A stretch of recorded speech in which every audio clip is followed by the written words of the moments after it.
Hola amigos, bienvenidos de nuevo a esta sesión de nuevas estrategias de tratamiento antirretroviral y empezamos ahora un bloque de comunicaciones que tienen que ver con dolutegravir 3TC, ¿vale? En primer lugar os voy a presentar yo esto que se comunicó en Glasgow, que son los datos de eficacia de los estudios Gemini a 3 años, a 144 semanas, ¿vale? Conocéis perfectísimamente el diseño de los estudios Gemini y no voy a repasarlo en detalle. Ya sabéis que es un ensayo clínico en naïf con más de 700 pacientes por rama, donde se compara cara a cara y en un régimen durante las 96 primeras semanas doble ciego, dolutegravir 3TC, frente a dolutegravir con la combinación fija DFC-TDF. Aquí se nos dan los datos a 3 años, 144 semanas. Saber que de la semana 96 a la semana 144 pues es en abierto, es en open label. Y bueno, pues lo que se nos dice, pues básicamente lo que se nos comunica es que a 3 años pues sigue demostrándose la no inferioridad de dolutegravir frente a 3TC en comparación con dolutegravir con FCD-TDF, ¿vale? En cuanto a los fracasos confirmados virológicamente, deciros que son muy poquitos al cabo de los 3 años, aproximadamente un 1,7% en el brazo de 2 fármacos y 1,3% en el brazo de 3 fármacos, ¿vale? Sí que decir que de los enfermos que cumplen criterios de fracaso virológico confirmado, 12 en el brazo de dolutegravir 3TC y 9 en el brazo de triple terapia, ¿vale? En ninguno tienen emergencia de mutantes resistencias. Curiosamente, en este ensayo clínico hay un paciente en el brazo de dolutegravir 3TC. Este paciente pues, se mantuvo suprimido desde la semana 4 hasta la semana 120 y en la semana 132, al parecer es un paciente mal adherente al tratamiento, hace rebrote de la carga viral, llega a tener más de 61.000 copias y se detecta en la semana 144, pues la 184 y la mutación R263RK, ¿vale? Esta mutación, al parecer, pues disminuye la sensibilidad a dolutegravir 1,8 veces. La verdad es que este paciente lo mantienen en dolutegravir una vez al día y le añaden darunavir COVID y el paciente pues logra la supresión y se mantiene pues hasta la semana 144.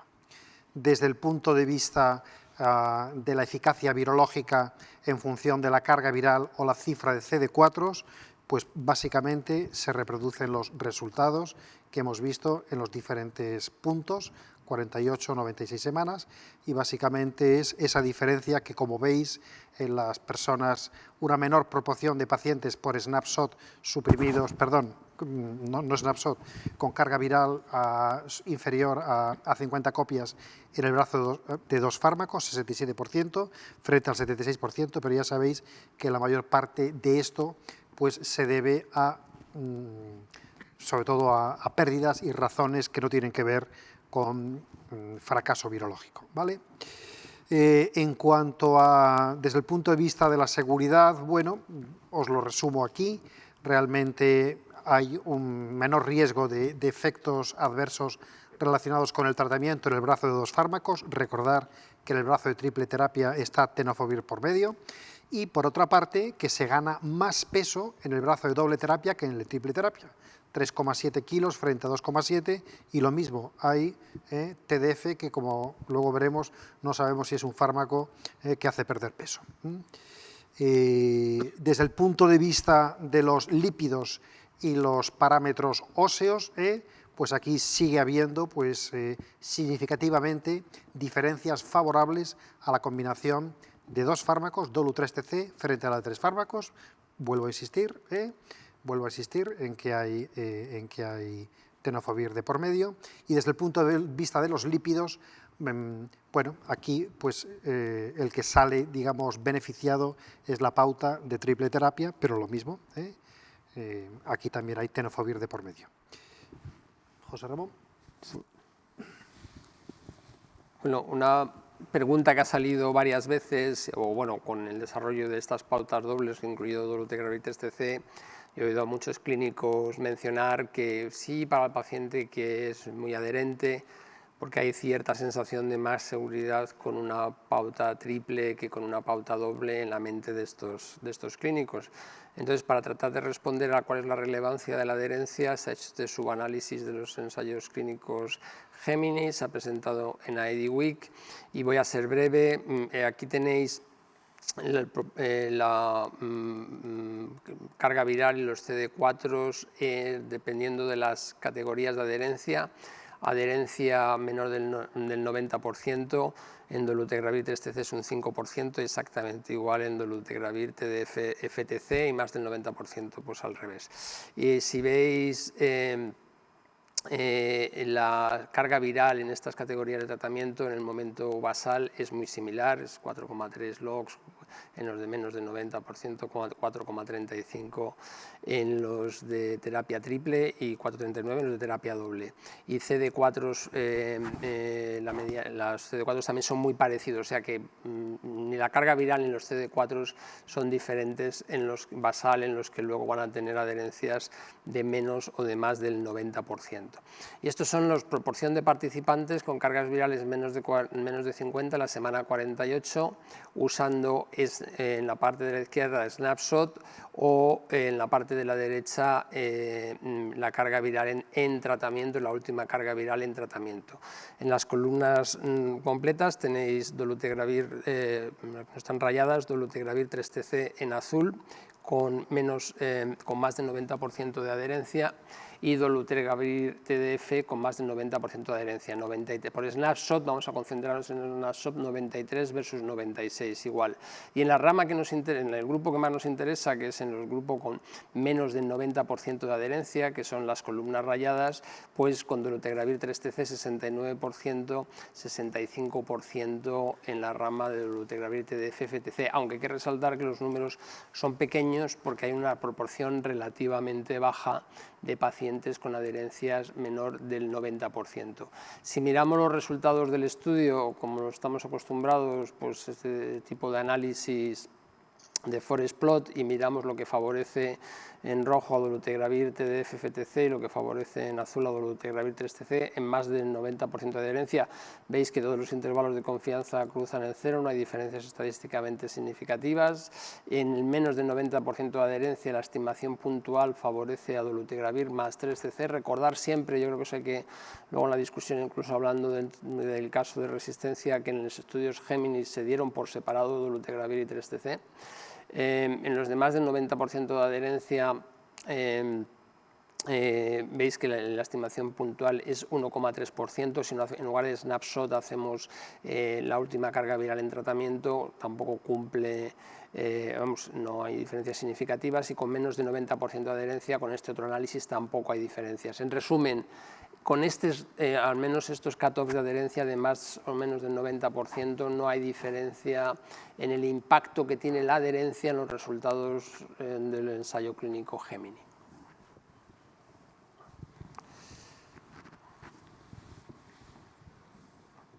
Y otra pregunta que en la vida real pues hacen muchos clínicos. Estamos en una época en la que hay que tratar o queremos tratar lo más rápidamente posible, y entonces si queremos tratar con dolutegravir 3TC en un paciente naive, puede ser que aún no tengamos toda la información.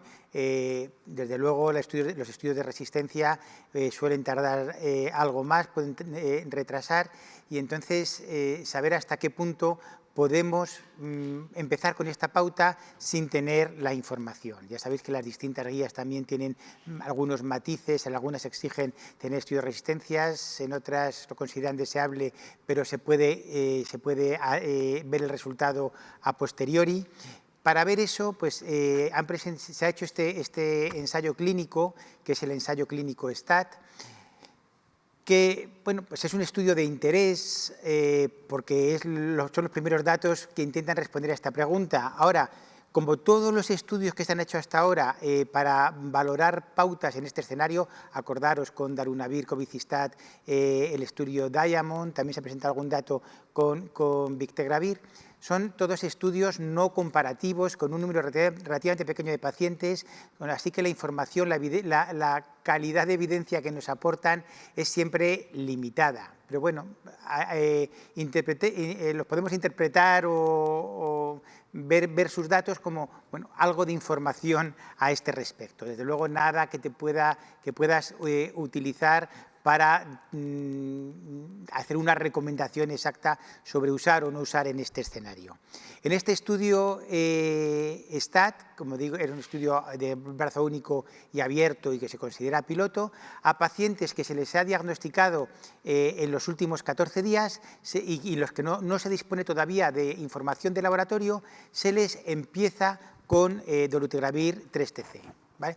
Como es un estudio, no hay comparaciones, lo que se hace es estimar la proporción de éxitos y se estima con distintos tipos de análisis, datos observados, en los cuales son los pacientes que a las 24 semanas, también hay que decirlo, es el endpoint, también es lo habitual en este tipo de estudios, es cuando realmente, si alguna diferencia tiene que haber, se ve ya en ese momento. Datos observados, los que tienen carga viral a las 24 semanas, o bien siguiendo con el mismo tratamiento o si ha habido que hacer un cambio con el cambio, hay estos dos tipos de subanálisis de observado. Intención de tratar con perdidos igual a fracaso, se meten todos los pacientes, ya no es como en los observados, o sea, y cuando no tienes información lo consideras un fracaso. Pero hay que decir que en este análisis un cambio de tratamiento que a las 24 semanas tiene una carga viral indetectable no se considera un fracaso. Y el snapshot clásico ya lo sabemos, también se mete en todos los pacientes, intención de tratar, pero todo paciente que ha cambiado el tratamiento por el motivo que sea, se considera un fracaso. Con esto en mente, cosas a tener en cuenta. Esto es un ensayo clínico, pero es bastante más parecido a vida real porque no seleccionas pacientes, más allá de por el tiempo desde el diagnóstico. Y fijaros, hay pacientes con cargas virales por encima de 100.000, un 40%, y cargas virales y CD4 por debajo de 200, un 28%. Son porcentajes mucho mayores de los que tenemos en los grandes ensayos clínicos. También hay que decir que como es un estudio pequeño con 131 individuos reclutados, pues tampoco son números grandes. A menos de 200 es un 28%, pero no dejan de ser 37 pacientes. Un número pequeñito que cualquier estimación tiene bastante incertidumbre, intervalos de confianza amplios. Fijaros que encuentran, todo esto claro es a posteriori, porque los pacientes se incluyen sin saber estos datos, un 5% de pacientes con coinfección con hepatitis B. En nuestro medio esto es bastante menor, probablemente 2,5%, 3% en algunos casos, no llega al 5%, pero bueno, son pocos pacientes y ahí está. Y la mutación 184V, aquí sí en pacientes naïf, es 1, que es menor del 1%, es 1 de 131. Eso sí entra en lo que esperamos, lo que todos sabemos, menos del 1% en todos los estudios en pacientes naïf de esta mutación. Como, bueno, podemos ver aquí las tasas de éxito según distintos tipos de análisis. En datos observados, 92 u 87% en función de que solo valoremos como éxito los que siguen con dolutegravir 3TC. En intención de tratar, perdidos igual a fracaso, un 78%, el snapshot clásico de toda la vida, un 74%. Si nos fijamos en la parte de estos cuántos son fracasos virológicos, pues tenemos un 18%. Tenemos en cuenta que en este tipo de estudios también la posibilidad de pérdida de seguimiento de los pacientes, en pacientes que empiezan inmediatamente, siempre es algo superior. Cuando nos fijamos en los pacientes que tienen que cambiar tratamiento, pues vemos, primero hay una cosa, ningún paciente interrumpe el tratamiento por fracaso virológico. Los fracasos virológicos que vemos son fracasos virológicos del snapshot de que en 24 semanas la carga viral no está por debajo de 50, pero no porque el clínico haya decidido que hay un fracaso virológico antes de esas 24 semanas y haya tenido que cambiar el tratamiento. Los cambios fundamentalmente son esos 7 pacientes con hepatitis B, que son muchos y que hay que cambiar el tratamiento, ¿vale? El paciente con la 184V, 1, y luego un par de pacientes, uno porque el paciente decide dejar el estudio en la semana 4 y otro paciente que tiene un rash con la pauta de dolutegravir 3TC y que se le cambia el tratamiento. De hecho, se le cambia a una pauta e inmediatamente después a otra porque el paciente prefería otra, el paciente o el clínico, no queda muy claro. Esos son los cambios de tratamiento. La mayoría de ellos, como veis, a la semana 24, teniendo en cuenta que es un tiempo pequeño para que los cambios tengan un impacto, pero la mayoría de ellos en semana 24 tienen la carga viral indetectable de nuevo. Cuando vemos qué pasa en función de la carga viral, pues vemos que realmente, si os fijáis, la tendencia es que cargas virales más altas, más de 100.000, tienen unas tasas de eficacia menores. Eso lo sabemos con todos los tratamientos, prácticamente todos los tratamientos tienen eso. Como no es un estudio comparativo, no sabemos qué impacto tiene. Pero fijaros, cuando nos vamos a esos pacientes, son 10, que tienen carga viral de más de 1 millón, pues es un 80% de eficacia. También es verdad que muchos de estos probablemente sean primoinfecciones, ¿no? Pero la carga viral no queda claro el impacto. Menos de 200 CD4 tiene menor eficacia. Lo mismo. Esto no es como en el Gemini, que estabas comparando una pauta triple. Esto es menos eficacia. Y eso se ve prácticamente con todas las pautas de tratamiento que utilicemos. Menos de 200 CD4 tienen menos eficacia. Esta menor eficacia es realmente diferente a la que hubiéramos tenido si hubiéramos empezado con la triple terapia en este grupo de pacientes. No lo sabemos. Es el problema de este tipo de estudios que no tienen un comparador. Así que, bueno, pues la verdad es que las conclusiones son con todas las limitaciones que un estudio así nos da, pero que en principio no parece que haya ningún desastre por empezar Dolu3TC sin tener los resultados de los análisis y luego cambiar si hace falta cuando los tienes. Y fijaros, aquí fundamentalmente cambian por hepatitis B, que nosotros esperaríamos tener menos, muy rara vez porque tener la 184V, y luego, claro, depende, aquí no cambiaban en función de CD4 o de carga viral. Recordad que el criterio de poner esta pauta en pacientes naive de CD4 de carga viral varía de forma radicalmente opuesta según las guías que miréis, ¿no? En GESIDA la recomendación es no utilizarla en pacientes con CD4 menos de 200, en el DHHS y en las últimas, en la actualización de las guías europeas, se puede utilizar con CD4 bajos de menos de 200, pero no con cargas virales de más de 500.000 copias, y las fichas técnicas te deja que lo uses como tú quieras, ¿no? Así que, bueno, pues en principio es una opción. Lo que sí sabes es que si usas esto, de alguna forma estás obligado a ver los resultados en cuanto los tengas para tomar decisiones, pues si algo hubiera que cambiar. Muy bien. Santiago. Bueno, pues continuando con datos acerca de Dovato, pues en Glasgow se han presentado las 96 semanas del estudio Tango, y ya os podéis imaginar pues, que no aportan ninguna novedad con respecto a las 48 semanas, sino que sigue siendo igual de bueno a todos los niveles. ¿Recordáis el diseño? Era pacientes que estaban ya suprimidos y debían estar suprimidos con un régimen que incluyera TAF, y los pacientes entonces se autorizaban a seguir con ese régimen en el que estaba TAF o cambiarles a dolutegravir 3TC. Y bueno, pues ahora ya se publicaron la semana 48 y los datos que han presentado, ya os digo, son la semana 96. Y aquí tenéis la gráfica de siempre. Fijaros en las primeras columnas cuántos había con fracaso virológico.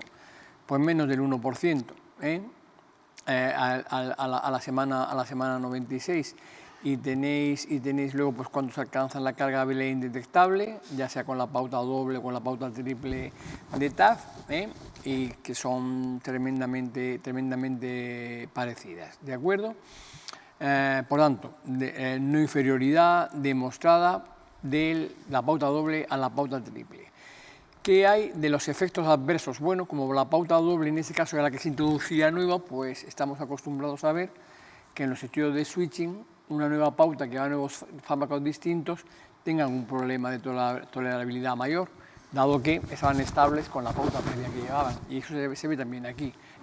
El efecto, la totalidad de efectos adversos es similar, pero luego veis que efectos adversos relacionados con el fármaco, pues hay un poquito más con la pauta que lleva dolutegravir, incluso los que hay que sacar del estudio porque han hecho algún efecto adverso relacionado con los fármacos del régimen, que es un 6% en la pauta doble frente al 1% en la pauta de origen, ¿vale?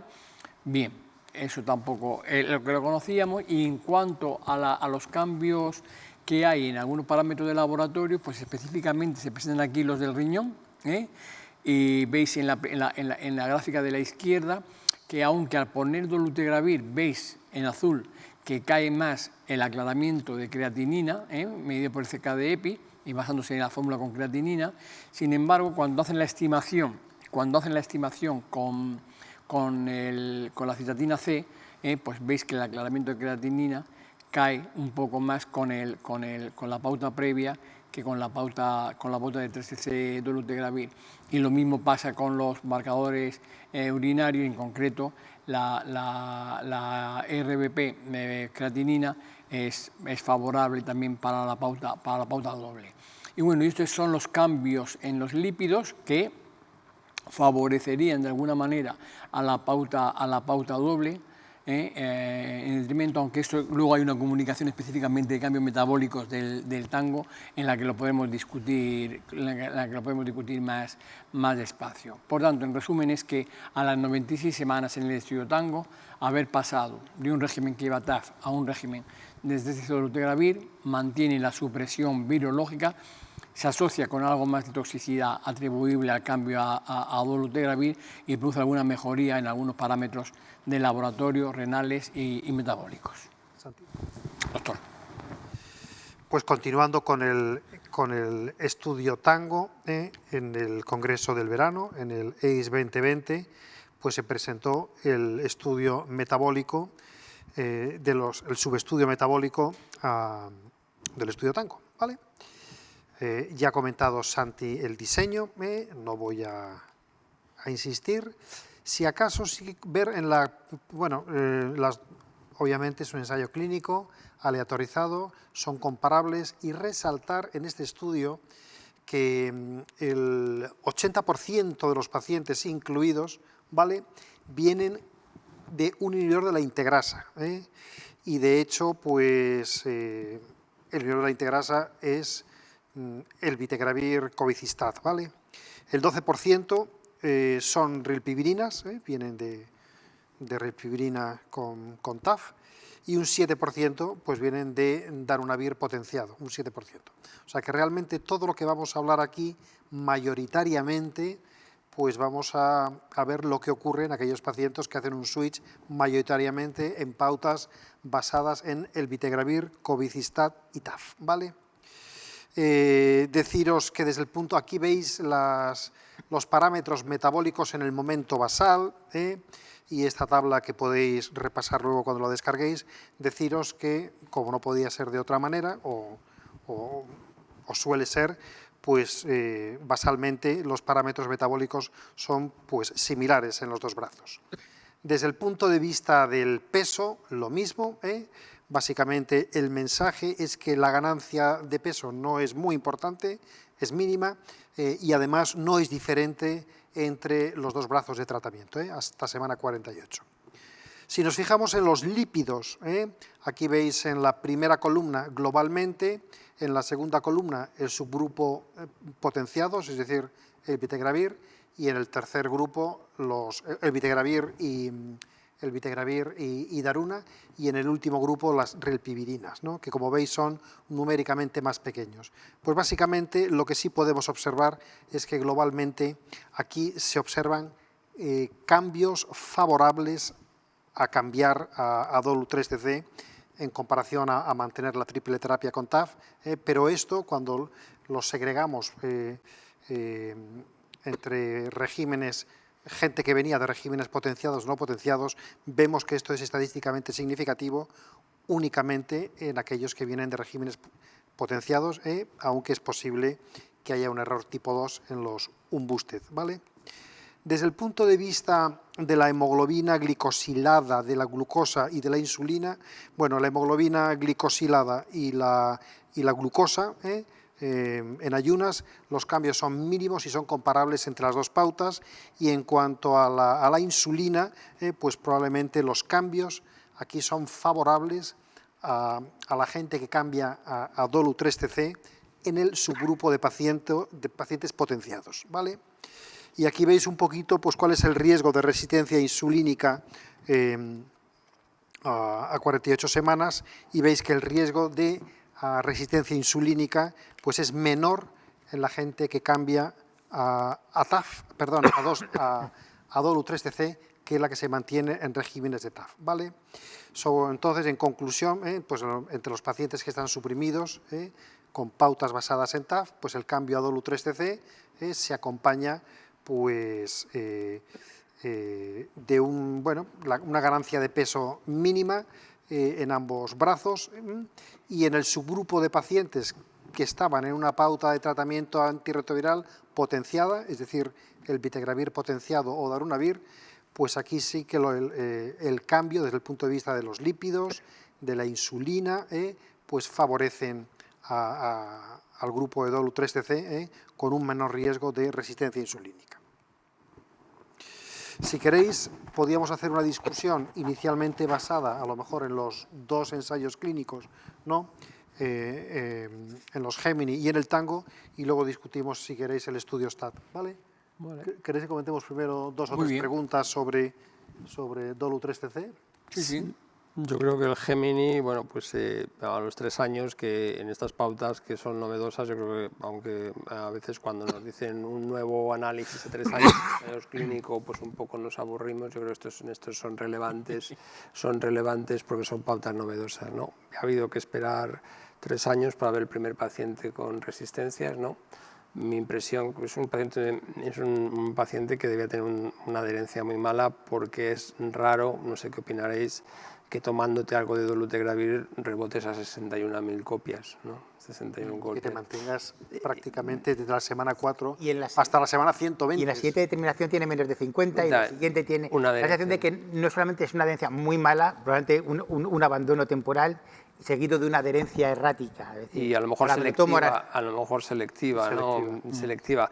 Yo creo que, bueno, que eso, bueno, podemos hablar, yo creo que cualquier inhibidor de la integrasa, incluso de segunda generación, puesto en situación así, puede sufrir. Recuerdo que en el mismo congreso de Glasgow se ha presentado un paciente naïf que hace resistencias a Biktarvy, como siempre, con el mismo patrón de altísima carga viral, CD4 muy bajos, que no es como el del Gemini, y una adherencia bastante errática. Yo creo que nadie está exento de ni un inhibidor de la integrasa de segunda generación en las condiciones peores. Si te empeñas, ¿no? Si te empeñas, se puede producir resistencia. el mismo patrón de resistencias, 184 y la 263. Es muy parecido. Yo creo que hay que recordar, es decir, si en 3 años y con 1.444 pacientes ha habido un paciente que ha hecho resistencias, dice, eso es un drama, ¿no? Eso es la vida real, o sea, vamos, eso es lo que esperamos. Con la triple con Dolu se han visto casos esporádicos, muy poquitos, se publican, pero bueno, pueden salir. Se ha visto en Glasgow también, lo has dicho tú, con Biktarvy. Y desde luego, toda la vida hemos estado viendo pacientes que hacen la 184, pocos, pero la hacen en estudios de pacientes NICE con inhibidores de proteasa potenciados, incluyendo darunavir. Es decir, que bueno, que es que los fármacos de barrera genética más alta no son fármacos absolutamente blindados, eso no existe. Ahora, lo que sí nos puede decir es que si hace falta tratar tantísimos pacientes tanto tiempo para que esto aparezca, oye, ¿qué tratamiento más bueno? Eso no es lo mismo que nos pasaba, por ejemplo, con rilpivirina, que veíamos ni siquiera con raltegravir o con el bictegravir, donde las mutaciones de resistencia aparecían de una forma bastante más fácil. Y yo creo que es importante, y lo veremos con el Tango a largo plazo, el hecho de que en el Gemini se dan las 2 pastillas por separado, y en el tango se junta y por lo menos la no adherencia selectiva te la quitas del medio, ¿no? Oye, ¿sabes lo que me ha llamado la atención del artículo que has comentado tú, José Ramón? Vamos, lo que es la adherencia menos del 90% de entrada es muy poco frecuente, como un 5%, ¿no? Has comentado, hay 30 y tantos enfermos. Pero es curioso, a mí me encanta, no lo sé si tienes el dato, exactamente cuál es la adherencia, ¿90% es 89 o es 60? No lo tengo, debería. Lo digo porque, yo me lo pregunto, ¿eh? No, te lo digo porque, joder, sorprende porque baja de un 93, ¿no? O sea, de un 90 y, más de un 90% largo a un 62%. Sí. Y eso, uno, la idea que tiene es que en la era en la que estamos, realmente para que tenga un impacto en la supresión biológica necesitas adherencias realmente malas. Son muy pocos pacientes, pero es verdad. O sea, baja. Sería bueno ver... El tratamiento doble y en el triple. En el triple, en los dos. Por igual. ¿Eh? En el tratamiento doble y en el triple, ¿no? Sí, en los dos. Quiere decirte que... No, pero digo que me gustaría ver cuál, o sea, realmente qué adherencia tenían. O sea, que no creo que sea más cerca... 80, debe ser Es la mediana, sí, porque el punto de corte es ese, pero ¿qué es lo que te encuentras? ¿Qué es lo que te encuentras? No, Sí. y en cualquier caso, en esos fracasos virológicos no estudiaron luego las resistencias, ¿no? No, yo creo que bueno, es que no hay- solo es que la no hay- resistencia no hay- no hay, o sea, Aquí en los hay paciente ese confirm único que hemos virologic estudiado. withdrawal, en el Gemini, 0 resistencias. O sea, el paciente que hace resistencias no es un confirm virologic withdrawal, es un paciente que está muy bien suprimido y en un momento dado, plum.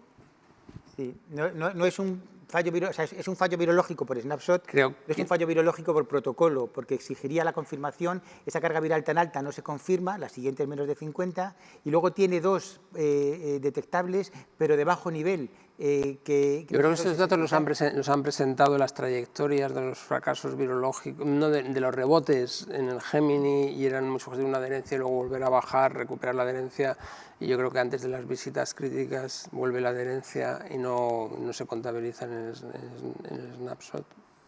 Muy bien. Bueno, el estudio STAT. Fede, fíjate, bueno, o sea, no es un ensayo clínico, ¿no? Pero bueno, tiene su utilidad. Es un ensayo clínico de un Perdón, no es un ensayo clínico aleatorizado, es un ensayo clínico, bueno, de un brazo único, pero no es comparativo, ¿no? Pero bueno, yo creo que sí que complementa los datos del Gemini, también permite por alguna manera comparar con el Diamond, que tampoco era, ¿no? Son enfermos con algunos parámetros de carga viral y CD4.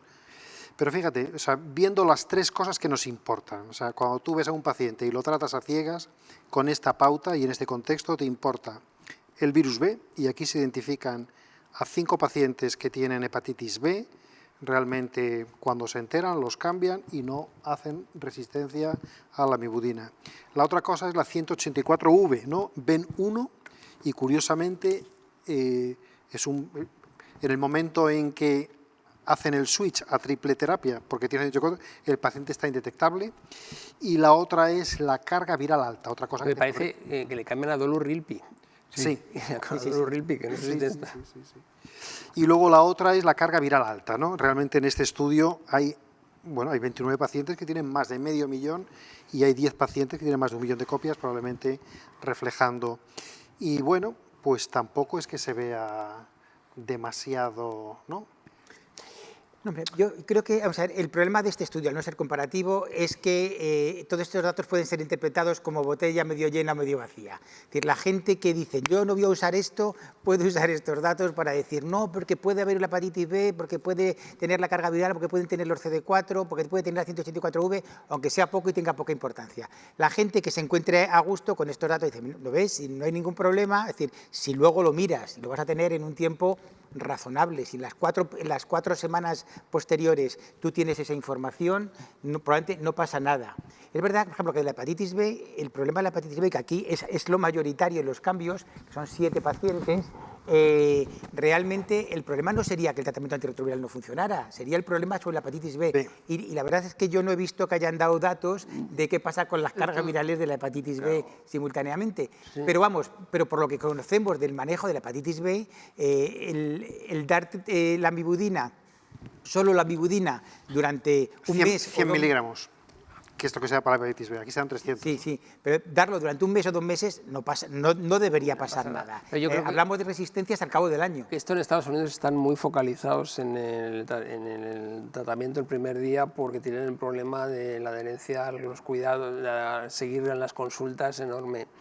Yo creo que la verdad es que cada vez que veo esto, a mí esto me parece una calidad de evidencia pues muy limitada como para poder... Es una prueba de estrés para la pauta, ¿vale? Pues tienes pacientes con más de 1 millón y tal.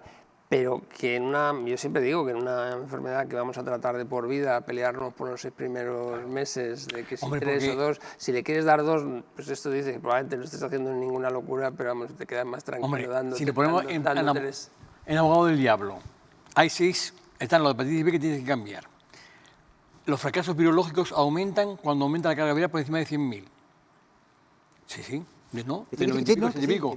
Los fracasos aumentan cuando bajan los CD4 por debajo de 200. Lo que dice José Ramón, ¿qué trabajo nos cuesta tratarle con algo que no fracasa de la misma manera? Pero es que, vamos a ver, es que pueden fracasar de la misma manera. Es que cuando tú lo ves, fíjate, en el estudio Gemini, la famosa diferencia con menos de 200 de eficacia deja de ser significativa. Simplemente en el primer año decíamos, no, es que son fracasos, pero que no son virológicos. Es que ahora ni siquiera esa diferencia es significativa. Son pocos pacientes, hay mucha variabilidad y la diferencia no es significativa. Tú no puedes asegurar que sea diferente. Y cuando ves las tablas de cómo funcionan las distintas pautas, cualquiera, inhibidores proteasa potenciados, no nucleósidos o inhibidor de integrasa, en pacientes con más de 100.000 y en pacientes con menos de 200, que en la mayoría de los ensayos son poquitos pacientes, hay mucha variabilidad, pero cuando tú lo ves todos juntos, la diferencia siempre es, cualquier pauta funciona peor con más de 100.000 copias, cualquier pauta funciona peor con menos de 200.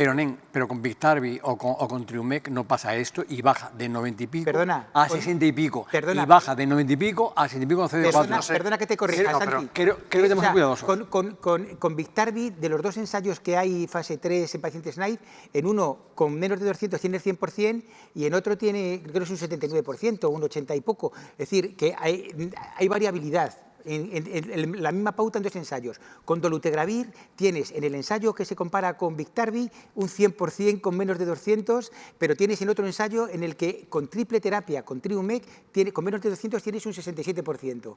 Es decir, que hay variabilidad en este entorno. Mi opinión es, bueno, no se pueden comparar ensayos clínicos entre sí, punto 1. Esto no es un ensayo clínico comparativo, pues esto es... Pero los datos, yo creo que los datos, en principio, no nos... con esto no podemos cambiar la práctica clínica, ¿no? Suponiendo que haya que cambiarla en este aspecto de tratar a alguien a ciegas, según lo vemos, pero yo creo que los datos sí que de alguna manera refuerzan, ¿no? Son datos que son favorables a la pauta de dolutegravir 3TC, ¿vale? No estoy seguro, ¿no? No estoy seguro, no. Te decía que esto no va a convencer a nadie, que tenga ya tenga una opinión prefijada, pero... yo una cosa que siempre utilizo es, si empiezas con una triple para luego pasar a esto, tienes que cambiar al 100% de los pacientes si es que quieres darle esta pauta, por el motivo que sea. Es más barata, no quieres dar un tercer fármaco que no hace falta. Si empiezas con 3, para pasar a 2 tienes que cambiar al 100%. Si empiezas con 2 y tienes que cambiar en algunos pacientes, aquí cambian, no sé si son a 11 pacientes. O sea, es menos del 10%. Pasar de 3 a 2 no entraña aparentemente riesgos, pasar de 2 a 3 puede haber entrañado algún riesgo. Bueno, vamos a ver, ¿no? Con la hepatitis no. Con la resistencia de la 154... Estamos en el contexto de un ensayo clínico. Ponte en la vida real. Puede que tu paciente vuelva o no vuelva. Cuando tú le digas que vuelva.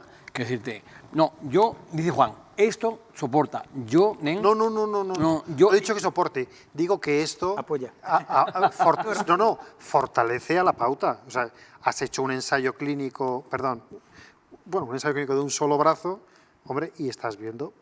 Y de entrada, no hay ningún... fracaso virológico. Hombre, son 24 semanas. Eso es algo que también hemos comentado, pero que tenemos que esperar, ¿no? a 48.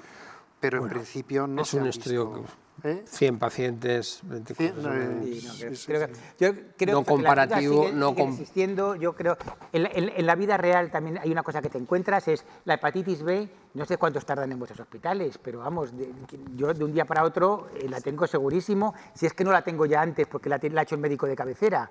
Y luego, bueno, CD4 y carga viral lo tengo en 24 horas, es verdad que hay gente que tarda más. Y las resistencias es quizá el caballo de batalla de si hasta qué punto esperar por ese 1% de pacientes que va a tener la 184V. Pero, o sea, es decir, que esa diferencia. Pero luego cuando miran los pacientes en cuanto a la necesidad de tratar inmediatamente, yo según me aparecen por la consulta, estoy tratándolos muchas veces o el mismo día o al día siguiente. Y los trato al día siguiente, ya he hecho análisis y ya tienen esa información de CD4, de hepatitis B y de carga viral. Pero es que cuando miras a esos pacientes, desde que les hicieron la primera serología, luego una segunda confirmatoria y te lo han mandado, llevan meses, 2 meses, claro, el que menos. Claro, y que tú pierdas un poco el norte por ganar 24 horas en pacientes que llevan con una infección diagnosticada de primaria, que luego repiten y no sé qué, durante un mínimo de un mes. ¿Cambias algo en la historia natural de ese paciente? Normalmente, hombre, yo creo que nosotros tratamos a los pacientes con análisis, ¿no? O sea, a nadie le vamos a dar, yo creo que hoy por hoy, una pauta basada en Dovato a alguien con la 184, naive, ni con hepatitis B, porque no es el tratamiento indicado. Y en cuanto a las cargas virales tan altas, no sabemos cómo hay que tratar, porque es que las pautas triples con dolutegravir y con bictegravir, es que en los ensayos clínicos no hay ningún paciente con cargas virales, por ejemplo, por encima, no hay ni uno, 0, por encima de medio millón de copias, no hay ese dato, ¿no? Pero, vamos, probablemente este ensayo clínico, yo creo, o de un solo brazo, sí que justificaría, si se animan a hacerlo, hacer un ensayo comparativo. Y una enseñanza de este estudio, que es una cosa colateral, que no tiene que ver con lo que me han, pero lo estamos viendo, es mucho ojo al hablar en un paciente NAID de cargas virales altas, porque no es lo mismo un paciente en fase avanzada que tiene 400.000 copias que un paciente en primoinfección que tiene 2 millones. Probablemente, si os fijáis ahí, los que tienen más de la tasa de eficacia en pacientes con más de 1 millón es un 80%, mientras que los que tienen más de 100.000 es más baja.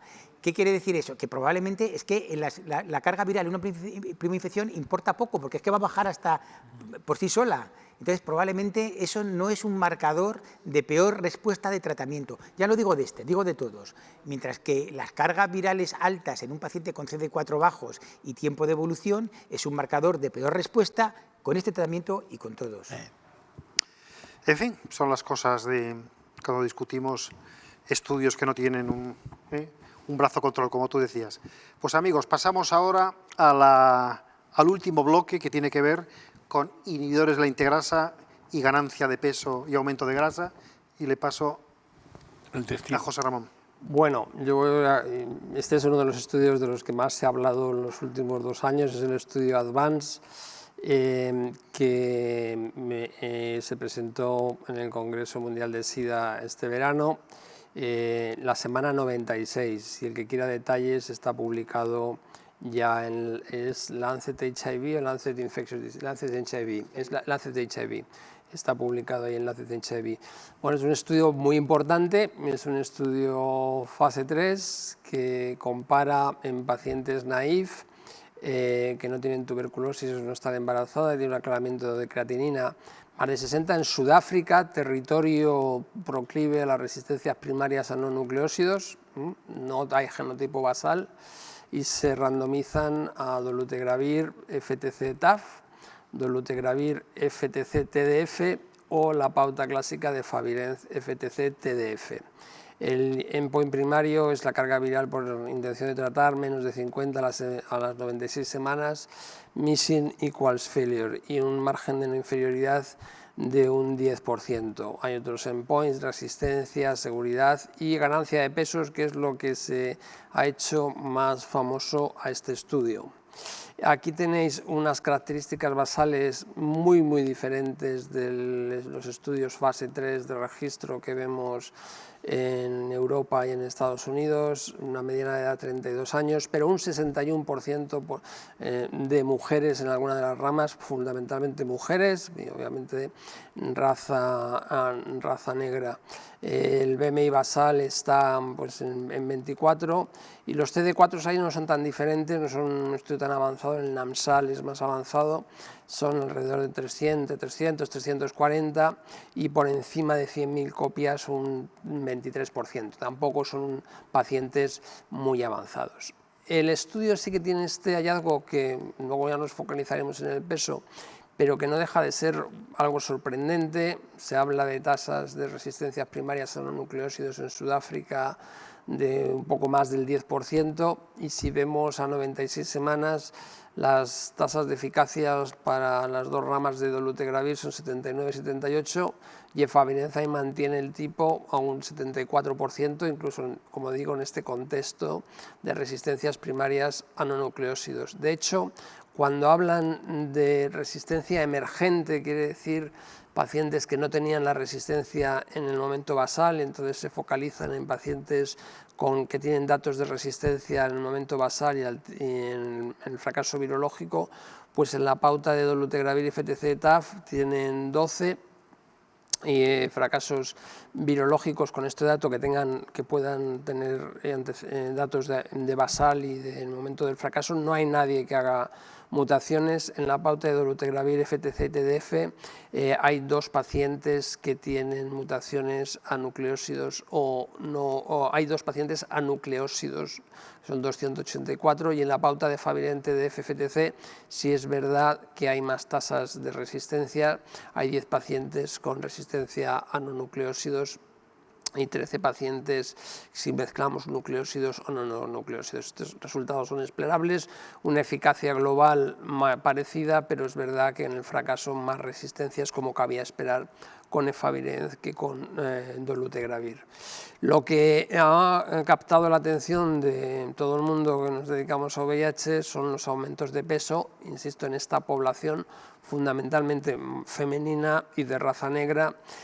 A las 96 semanas han ganado las mujeres con dolutegravir FTC-TAF 8 kilos y a la semana 144 esto nos ha aplanado 12 kilos.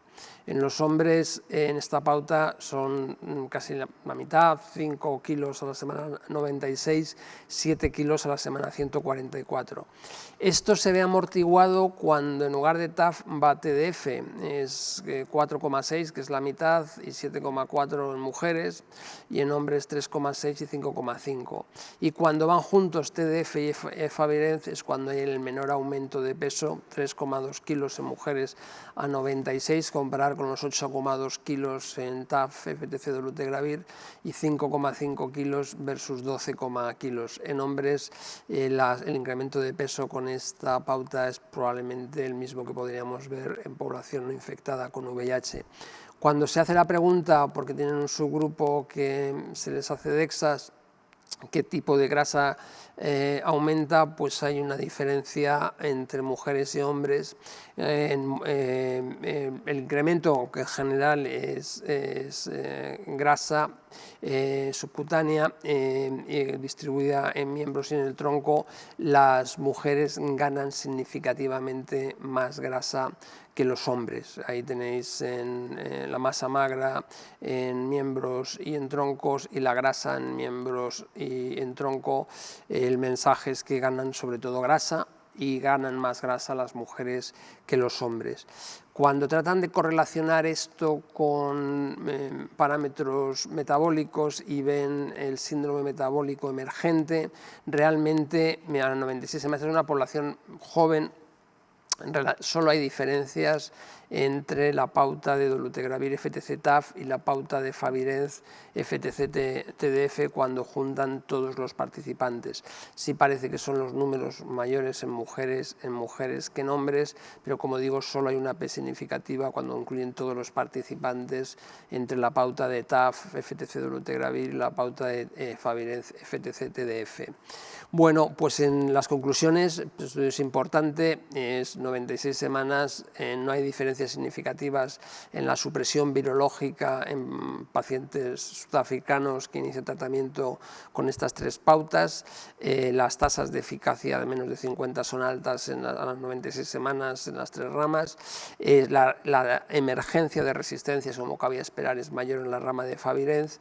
Los incrementos de grasa más grandes en la rama de TAF, FTC, dolutegravir, más pronunciadas en mujeres, sobre todo por incremento de la grasa en el tronco, y continúan más allá de las 96 semanas. Y luego esa diferencia en emergencia de síndrome metabólico más grande con dolu FTC-TAF que con Efavirenz FTC-TDF, y los autores hacen la conclusión provocadora de que estos datos soportan reservar el uso de TAF y no de TDF con dolutegravir para los pacientes con función renal alterada o osteoporosis.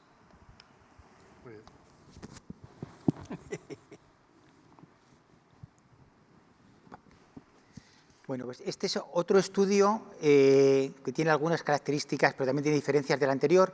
Es un estudio realizado en África subsahariana, en concreto en Camerún. Y también es una comparación de dolutegravir en pacientes naive frente a Efavirenz. Pero ojo, porque en este caso Efavirenz se da a dosis de 400 miligramos al día, dosis baja, que es una dosis que ha demostrado que tiene una eficacia similar a la dosis habitual que usamos aquí, de 600 miligramos, con menos efectos adversos. Por lo tanto, al final la eficacia puede llegar a ser superior en los análisis por intención de tratar, y de hecho es una pauta que respalda la OMS en estos países, ¿vale? Entonces, es el estudio NAMSAL. También simultáneamente se ha publicado en Lancet HIV, con lo cual ahí tendréis el estudio completo, quien quiera mirarlo. Entre otras cosas porque la presentación es bastante... Bueno, o sea, la presentación que hicieron bastante corta de datos, ¿no? Pero bueno, vamos a presentar lo más importante. Este sí es un estudio muy claramente diferente a todo lo que llevamos viendo en la última década de ensayos clínicos, porque es un estudio donde, aparte de que también hay una mayoría de mujeres, 2/3 son mujeres, todas ellas africanas, por lo tanto de raza negra,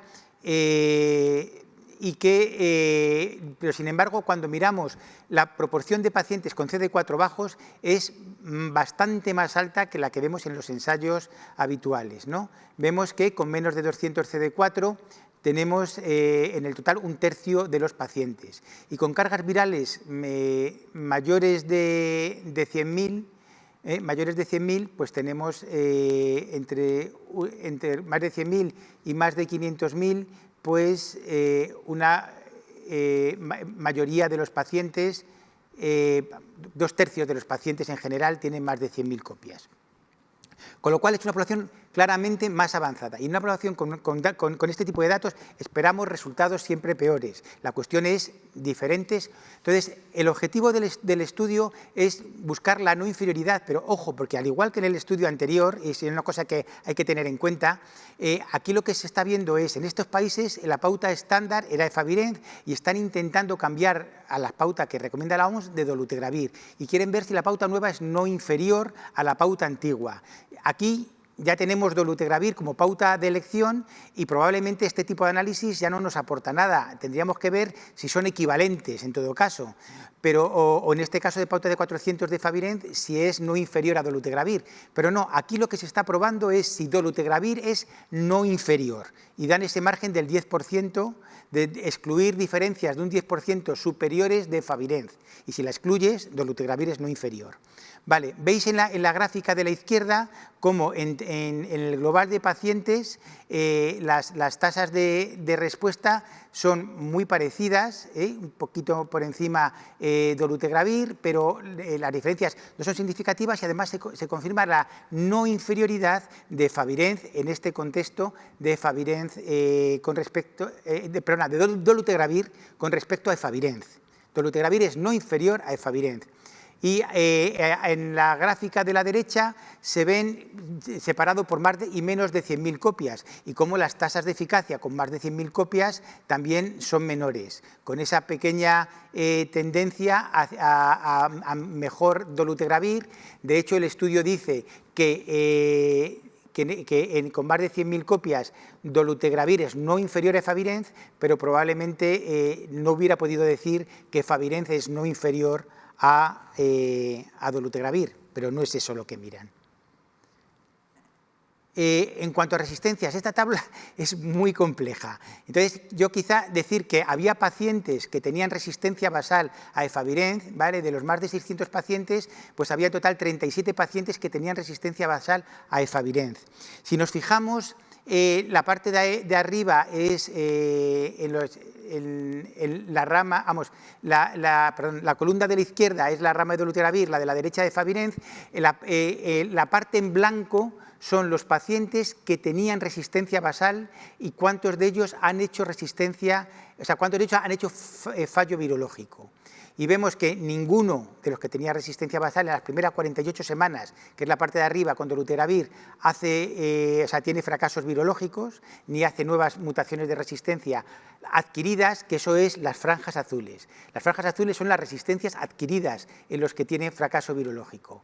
Y sin embargo, con efavirenz hay pacientes que fracasan, que tenían la mutación, no todos los que tenían resistencia a efavirenz fracasan, que es llamativo, pero sí que hay 6 de los 17 que fracasan. Y sin embargo, a las 96 semanas, de esos pacientes que tienen mutaciones de resistencia previas, con efavirenz realmente no hay nuevos fracasos.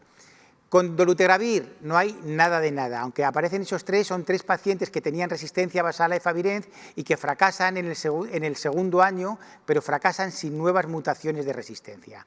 No hay ningún paciente que haga nuevas mutaciones de resistencia con dolutegravir, que esa es la principal diferencia en cuanto a resistencias. Y en cuanto al peso, también lo comentan, y fijaros, lo mismo, es toda población de raza negra y es un 66% de mujeres.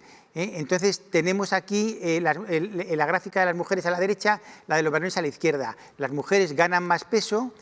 Aquí todos tienen TDF y FTC como acompañantes, con lo cual las diferencias las podemos asumir como entre efavirenz y dolutegravir. De efavirenz ya sabemos también que se ha dicho que puede disminuir algo el peso, no solamente es que tenga un efecto neutro, sino que puede, al igual que TDF, podría bajarlo algo. En cualquier caso, dolutegravir incrementa más el peso que efavirenz. Pero primero vemos que las diferencias son como a las 96 semanas como de 1,5 kg, no son muy grandes, y aquí sí que vemos como una meseta. Después del primer año no se sigue ganando peso, ni en mujeres ni en hombres, ¿vale?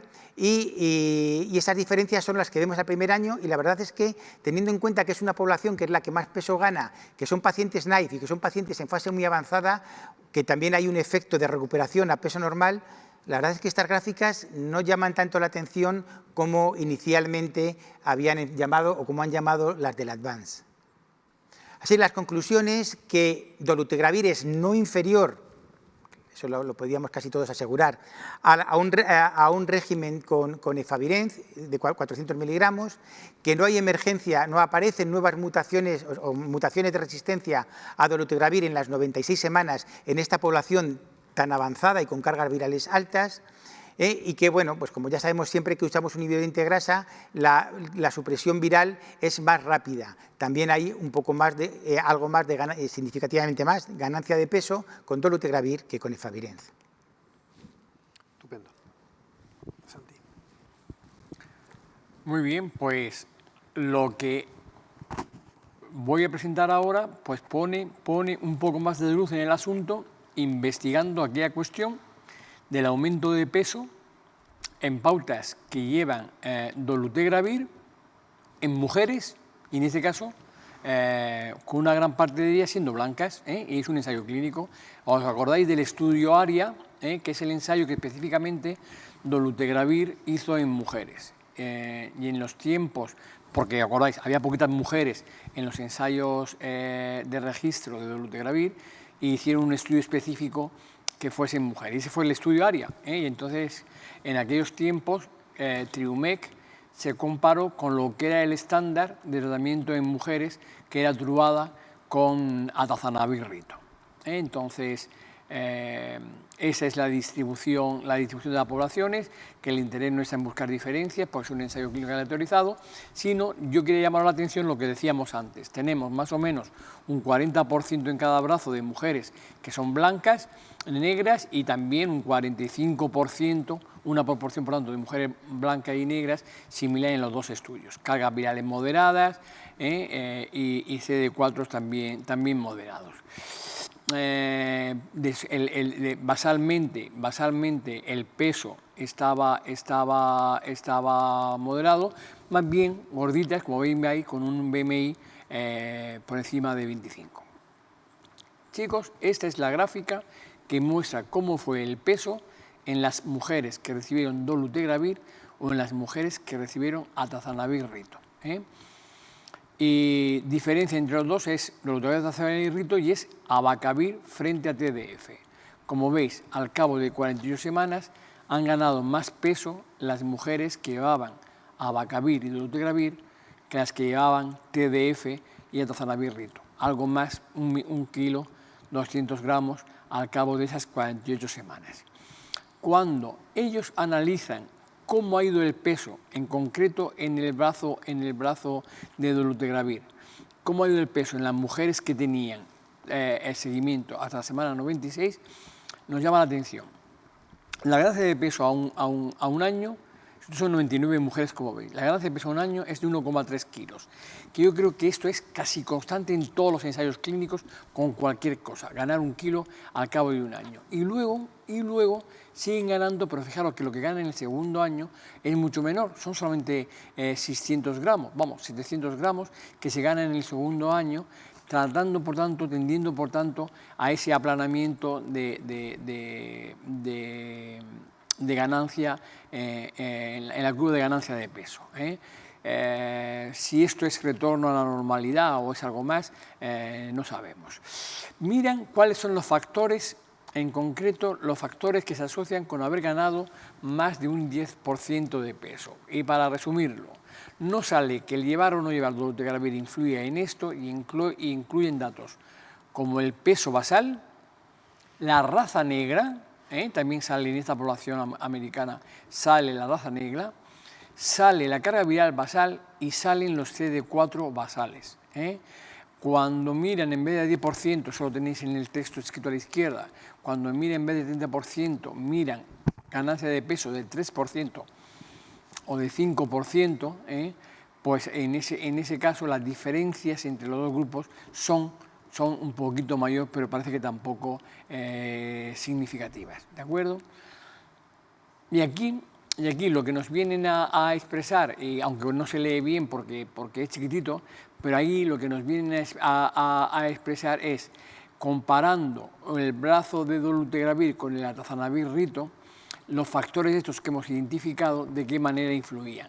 Y entonces ahí tenéis que la gente que recibe atazanavir, pues ganan más peso en los que tienen los CD4 bajitos, en los que tienen las cargas virales altas, en la gente de mayor edad, o en los que tienen un índice de masa corporal mayor, de 25, o que son de raza negra. Y en todos esos subgrupos sí que habría la diferencia entre dolutegravir y atazanavir rito. ¿De acuerdo? Bueno, y estará incluido, aunque yo aquí siempre veo lo mismo, pero básicamente lo que viene a decir que seguramente, si comparáis la grafiquita de la izquierda, es la de dolutegravir, la de la derecha, el atazanavir rito con TDF, pues podría verse que en la izquierda del dolutegravir, al final, como veis, pues la franjita que es de color naranja y rosa, que son los obesos, y lo con sobrepeso, pues es un poquito mayor basalmente al final que la del atazanavir rito. Por tanto, vale, de nuevo encontramos que dolutegravir, el inhibidor de integrasa, ganaría más peso que el atazanavir rito en relación con algunos factores basales, entre los que se incluye precisamente la raza negra en el caso de las mujeres. Muy bien, pues ahora os voy a presentar yo esto del Congreso AIDS 2020, ¿no? Y esto es vida real, la corte ópera norteamericana, lo presenta Paddy Malone, y esto es ver en vida real pues la ganancia de peso, ya lo veréis, en población en vida real, lo que impacta en la ganancia de peso cambiar de TDF a TAF, ¿vale?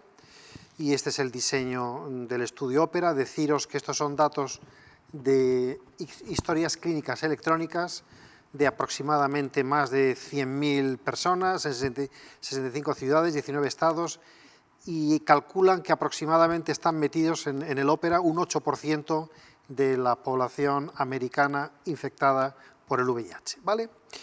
Se analizan, ahora cuando veamos los gráficos entenderéis muy bien las trayectorias de ganancia de peso. Básicamente aquí lo que se buscan son pacientes que están suprimidos y que en algún momento cambian de tenofovir a TAF, ¿vale? Veréis que nos van a presentar análisis, en primer lugar en la columna de la izquierda, pacientes que cambian solamente de TDF a TAF, pero mantienen, digamos, el tercer fármaco, bien sea una integrasa, el vitegravir, dolutegravir, raltegravir, un no nucleósido o un IP potenciado, o bien pacientes que no solamente cambian de TDF a TAF, sino que cambian de no INSTI a un INSTI, bien sea el vitegravir cobicistat, dolutegravir y victegravir, ¿vale? Bueno, aquí veis las características que yo creo que no tienen demasiada importancia, y aquí os muestro pues las trayectorias de cambio de peso, ¿vale? Aquí lo que veis pues es en el eje de las Is están lo que es, bueno, el peso, la ganancia de peso, y en el eje de las X pues están las semanas, de tal manera que la línea vertical marca el momento en el que se cambia de TDF a TAF, ¿vale? Y aquí veis pues pacientes que mantienen el tercer fármaco, y veis que en todos se ve que en las aproximadamente pues en los primeros 9 meses pues hay un cambio de trayectoria, bien que el paciente venga de una integrasa, de un no nucleósido o de un IP, en el momento en que cambia de TDF a TAF hay un incremento en la pendiente, se gana peso y pasado ya los 9 meses se estabiliza. Y aquí lo veis, de tal manera que la ganancia y aproximadamente pues todos ganan.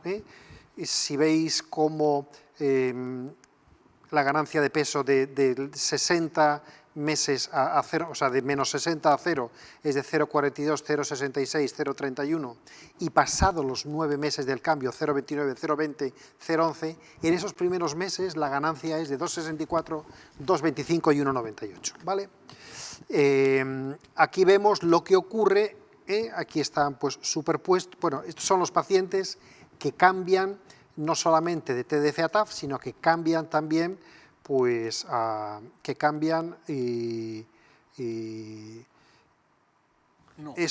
perdón, están desglosados aquí las integrasas, ¿vale? Entonces, aquí veis que esto ocurre con cualquier integrasa, ¿vale? Y se ve el mismo fenómeno, Realmente, donde se gana peso de una manera importante, pues es en esos primeros 9 meses después del cambio, ¿vale? Aquí está. Esto es los pacientes que pasan de TDF a TAF y cambian a inhibidores de la integrasa, bien sea a dolutegravir, el vitegravir y victegravir. El problema se ve el mismo fenómeno, aunque el problema con victegravir es que el seguimiento es menor, ¿vale? Y aquí veis efectivamente cómo se reproduce lo mismo. En esos pacientes que además de cambiar de TDF a TAF cambian a una integrasa, en esos primeros 9 meses pues ganan 2,55, 3,09 o 4,47 kilos, ¿vale? En resumidas cuentas, pues yo creo que la conclusión del estudio ópera es que pues, en los pacientes que cambian de TDF a TAF, pues eso se asocia con un incremento de peso, independientemente de los tratamientos del tratamiento antirretroviral acompañante e independientemente de que también hagan un switch en el tercer fármaco, pues en esos primeros hay pues una ganancia de peso que varía entre 1,8 y casi 5 kilos, ¿vale? Y los investigadores pues dicen que esos datos sugieren que TAF pues contribuye a la ganancia de peso en los pacientes que cambian. No sé si que TAF aumenta o es que el TDF disminuye el peso, ¿no? Y nos queda el último, José Ramón. Sí, el último, para acabar, un estudio muy sencillito. Esto es un reporte de la FDA de lo que sus clínicos le reportan como efectos adversos de los inhibidores de la integrasa. Viene a ser un poco lo de la hojita amarilla aquí en España, efectos adversos. Esto es no demandado, o sea, no es prospectivo, es lo que los clínicos le comunican a la FDA, que tiene un sistema de reporte de efectos adversos, que es una base de datos disponible públicamente, que captura los eventos adversos reportados espontáneamente. O sea, que tiene el sesgo de que el clínico no tenga la pereza de no hacerlo. Tiene que decir que, bueno, entonces es puro vida real, datos de farmacovigilancia post-marketing.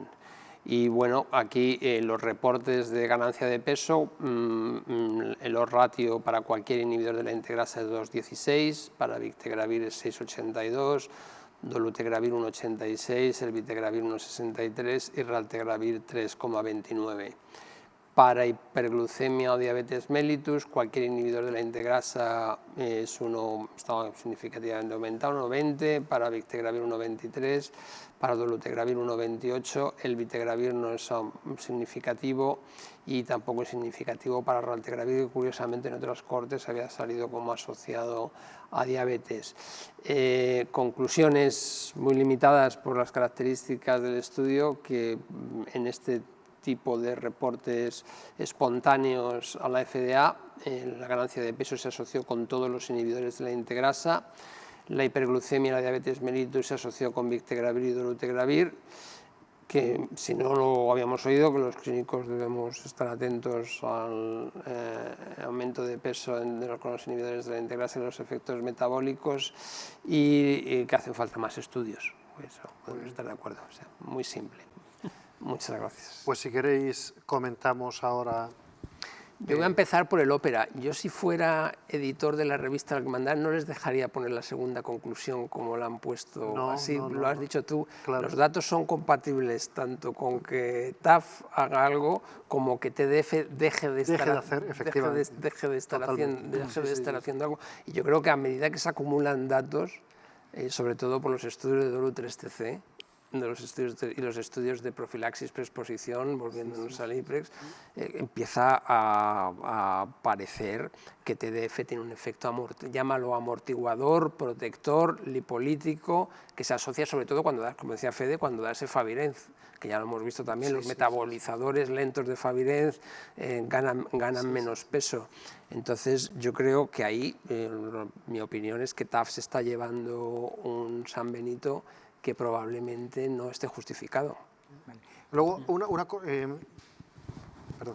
No, es que quería hacer un apunte porque antes de que entremos ya todo el rato en el peso, una cosa que no tiene que ver con el peso, pero sí con lo que ha presentado José Ramón, el Advance, en cuanto a datos. Llama muchísimo la atención y yo he mirado eso, es verdad que ahora está publicado y en la publicación lo puedes buscar, pero que en la presentación te dicen en los métodos que lo que buscan es no inferioridad y luego lo que te ponen de eficacia es una gráfica que dice no hay diferencias significativas. Vale. La ausencia de diferencias significativas nunca te puede demostrar que dos cosas sean similares y lo presentan así y nadie dice nada.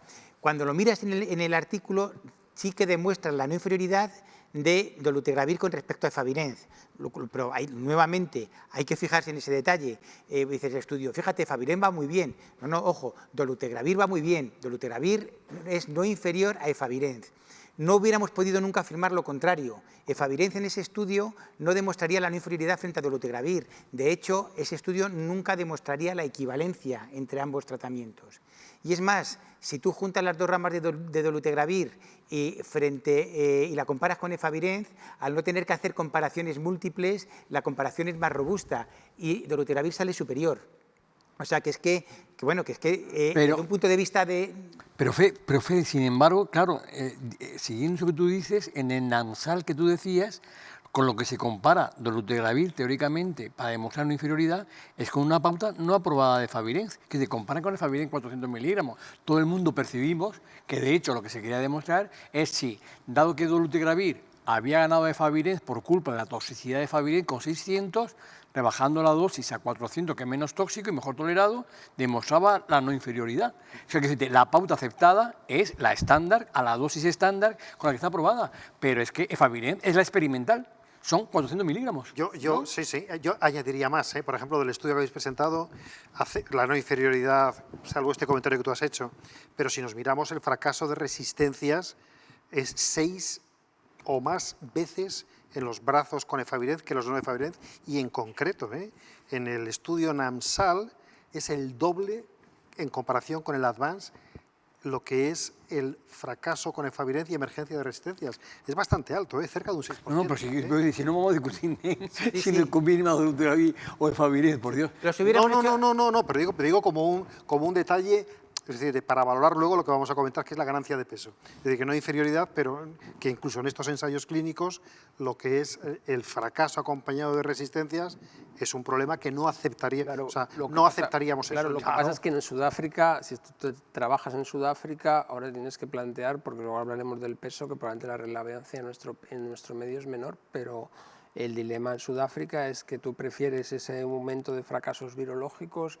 o que te ganen las mujeres 14 kilos. Cuando están muy contentas. Cuando están muy contentas, sí. Efectivamente, lo que añade otro factor de confusión. Entonces, eso, y a largo plazo eso tiene trascendencia metabólicamente, entonces, bueno, claro, pues eso complica la decisión. Y él lo deja claro. Oye, ¿me permitís que, con todo lo que tenemos ahora, o en concreto los estudios, ¿pensáis que esto es un problema en los hombres? Yo honestamente, digo, en nuestro medio no lo vivo, ni en los hombres ni en las mujeres. No, digo, en estos ensayos clínicos. En estos ensayos clínicos... En el Advance, sí. Bueno, en el Advance la verdad es que...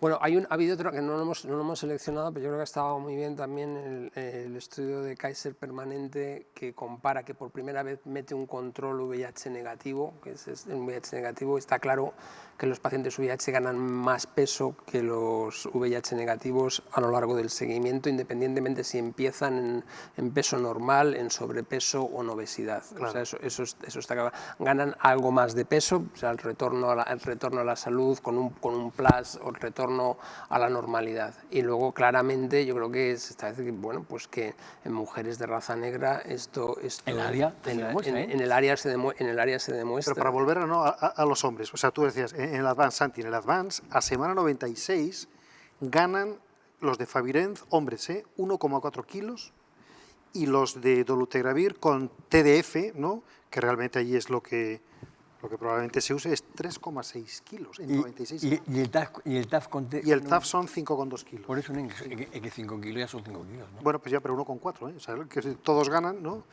Hombre, lo digo porque parece que es un problema en estos ensayos clínicos focalizados en mujeres, ¿no? Negritas.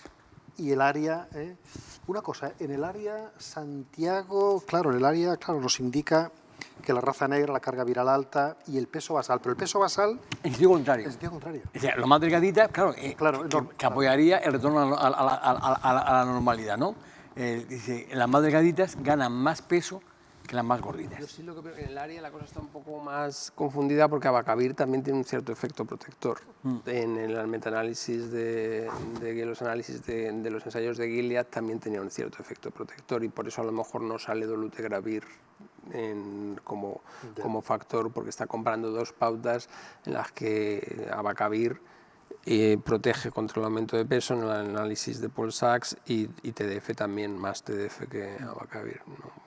Realmente que las implicaciones, lo único es, sí que nos da el estudio Advance, que probablemente en las mujeres semana 96, probablemente el síndrome metabólico es mayor, ¿no?, tal y como lo definen en el paper en mujeres, ¿no? Pero... Si queremos poner en perspectiva el conjunto de datos que tenemos hasta ahora, incluyendo lo que hemos comentado, yo diría, vale, el tratamiento antirretroviral, y lo sabemos de siempre, se asocia con una ganancia de peso. Primer punto. Segundo punto, lo que trajo a la atención los factores asociados que fueron el estudio NAMSAL y sobre todo el Advance, parece que no son datos reproducibles en un contexto diferente a aquel en que se dieron los ensayos clínicos. Es bastante probable que los inhibidores de integrasa, en mayor o menor medida, hagan ganar más peso que lo que no son inhibidores de integrasa. Y es más probable que TAF haga ganar algo más de peso que el resto de los nucleósidos. es también verdad una cuestión. Datos como, por ejemplo, que habéis presentado del 13C Dolu, cuando se quita el TAF, ¿vale? No se asocia con ganancia de peso el quitar el TAF, o sea, o con pérdida de peso. Se mantiene y no hay diferencia. Por lo tanto, y nosotros hemos analizado en CORIS hemos analizado la cuestión, mirando específicamente a los nucleósidos. Y TAF gana más peso que el resto. Pero claro, son 0,7 kilos al cabo del año, lo cual la diferencia es significativa por en eso. Entonces mi impresión es que al final el problema del peso, desde mi punto de vista, identificado esos factores que seguramente influyen, pero yo no sé vosotros, pero yo no lo vivo con un problema, ¿no? Yo creo que el Advance y el NAMSAL tienen el mérito de haber abierto esta discusión y yo creo que cualitativamente sí lo vemos aquí igual, pero que cuantitativamente Claro. no, cuantitativamente es claramente diferente, no vemos... ¿Vosotros pensáis, hombre, yo no sé qué proporción tenéis vosotros de mujeres africanas? Hombre, algunas vemos, ¿no? Pues si acaso, de momento,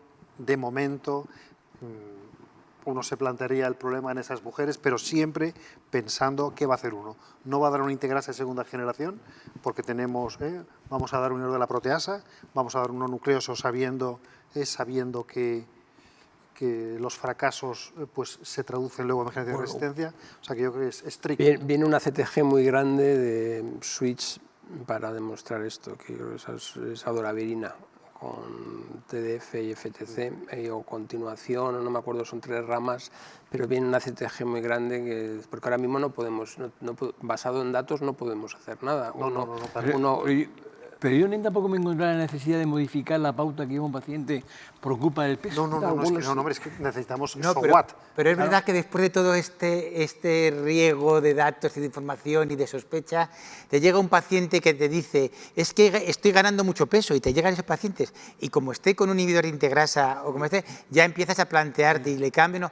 Pero también es verdad que te llegan algunos de esos pacientes que estoy ganando mucho peso, y luego lo miras, y está con darunavir, o está con... Totalmente, es decir, claro. que también los encuentras.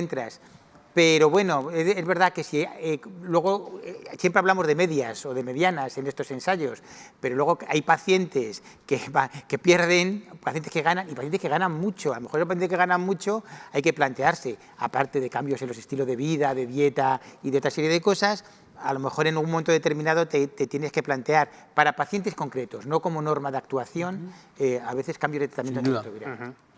Muy bien, amigos. Oye, pues muchas gracias, ha sido un placer. Y la verdad es que llegamos al final. Yo, como conclusión de todo esto que hemos comentado, deciros que hay nuevos fármacos, que el campo sigue vivo, islatravir, lenacapavir, el MK8507, o sea que esto siempre es ilusionante.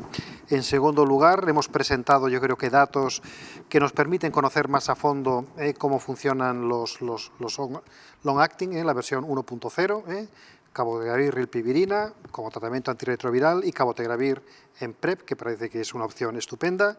De dolutegravir, decir que el tiempo no confirma que dolutegravir produzca defectos del tubo neural. En cuarto lugar, pues ya sabéis que nulo impacto de la 184 histórica o en ADN proviral en pacientes que hacen switch a Bictegravir TAF-FTC, siempre y cuando estén suprimidos. Bueno, la verdad es que hemos visto, yo creo que datos a largo plazo de la pauta dolutegravir 3TC en NAIF, los estudios Gemini a 144 semanas y en Switch analizado. El estudio, pues, este estudio brazo único de STAT, de inicio rápido, sin tener ningún dato analítico ni serología del virus B y del estudio de resistencias, con las cosas buenas y las limitaciones del estudio, y luego este último capítulo donde hemos analizado pues la ganancia de peso y el tratamiento antirretroviral, y donde hemos visto, bueno, parece que en estos ensayos clínicos que hemos comentado, pues es un problema, parece que sí que se asocia la ganancia de peso con mujeres africanas, menos en hombre, y esta discusión que hemos tenido si realmente es el TAF lo que hace ganar peso o es el TDF o el abacavir lo que hace perderlo, ¿no? Y dicho todo esto, agradeceros mucho el que hayáis estado prestándonos atención. Gracias a los ponentes, amigos, es un placer como todos los años. Gracias a la RIS, gracias a Global Meetings, que hacéis un trabajo fantástico. Gracias a VIP, que es el sponsor. Y finalmente, pues nada, desearos una excelente semana y hasta el año que viene, en que celebraremos la 10ª edición de estas jornadas de tratamiento antirretroviral de la segunda mitad del año. Y pues nada, descorcharemos una botella de champán para tal evento. Pues nada, muchas gracias y hasta pronto.